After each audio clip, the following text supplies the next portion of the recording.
Hey, welcome to the studio with Carini Arts. So yesterday I did something a little unconventional and unexpected of sorts. It's something that I've done in the past, but not too often, but I decided to sacrifice one of my paintings by fire. Now, before you think, hey, he doesn't care about his art or he doesn't value what he does, it has nothing to do with that. So I wanted to get a little bit into why I did it and the meaning behind it. So, for those that know me and know my work, I refer to my process as acrylic alchemy. And the basic principle of acrylic alchemy is equivalent exchange. And so, with equivalent exchange, in order to obtain anything, a sacrifice must be made, basically, a transference of energy of sorts.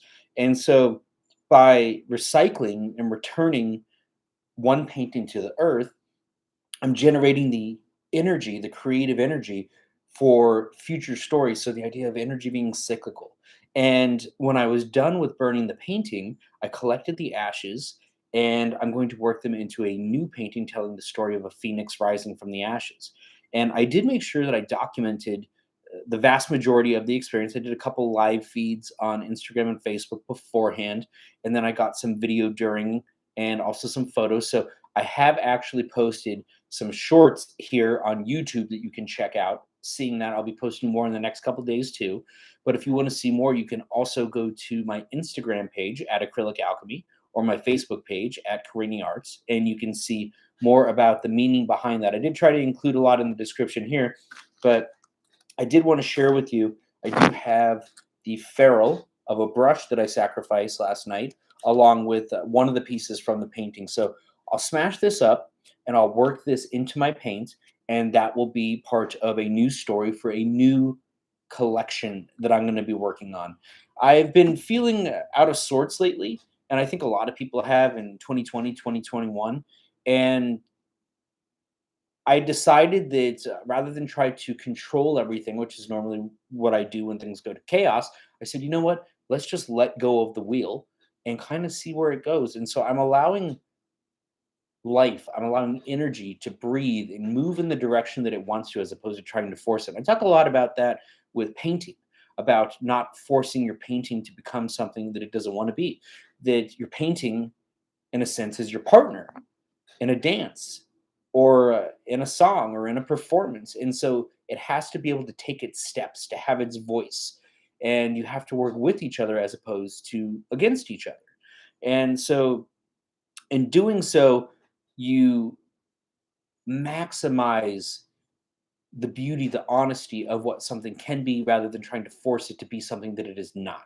Now, I know a lot of times we go into a project or a painting or something and we have an intention for what it should be, but sometimes during the journey, you may learn, hey, you know what? That was the initial thought, but maybe it should actually be something else. And so, as I'm looking at this vacant spot in my dining room right now where my painting was hung. It was called The Interconnectedness of Separation. Will return again? So it was the idea of a question and answer all at the same time. But I felt like it was the perfect piece to sacrifice. And the idea had crossed my mind to do another one of these sacrifices. I haven't done one since probably 2014, but I had it in my mind that I wanted to do another one. And that for months has seemed like the perfect piece. Now, I didn't get to it. And then a friend of mine presented me with an opportunity yesterday. And I thought, oh my gosh, you know what? Yes, let's just go for it. I wasn't really feeling up to it, but I said, you know what? Sometimes you got to take chances, put yourself out on a limb, and just go with the flow of life. And so I decided to just go with the flow of life, and it was a really cathartic experience to watch it burn. There's no sense of remorse or oh my god, I lost that. And people say, well, what was the value of the painting? And I look at that and I think, well, yes, there was tremendous value to the painting. It's priceless in a sense, but even monetarily, it had a high price point. So it wasn't about the money because somebody actually offered me some money for it. They said, well, would you accept this rather than burn it? And I said, no, because it's not about the money. It's about the story. It's about the purpose. It's about the intent. And in a sense, this painting lives on with almost even greater life than it once had in its new form.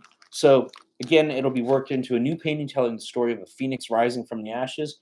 I'm excited to work on it. It'll be a minute before I get to it because I'm working on a couple other special projects in the studio. But I have this set aside so that it is ready to go. and I did get lots of content to share, so there'll be more content forthcoming. But you can check that out here on YouTube, also on TikTok, Facebook, and Instagram. You can go to cariniarts.com, which is my shop site, but you can scroll to the bottom and you can see all my social media platforms. You can also make a donation if you'd like, if you want to support my work, what I do. This is all that I do for a living.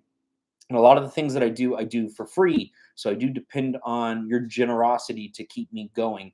And I would love to do more videos sharing the things you want, but please help keep me going, help me keep the resources coming in to continue doing these things so I can continue encouraging others to go after their dreams as well. So check out cariniarts.com to see much more, and I will see you next time. Have a great day.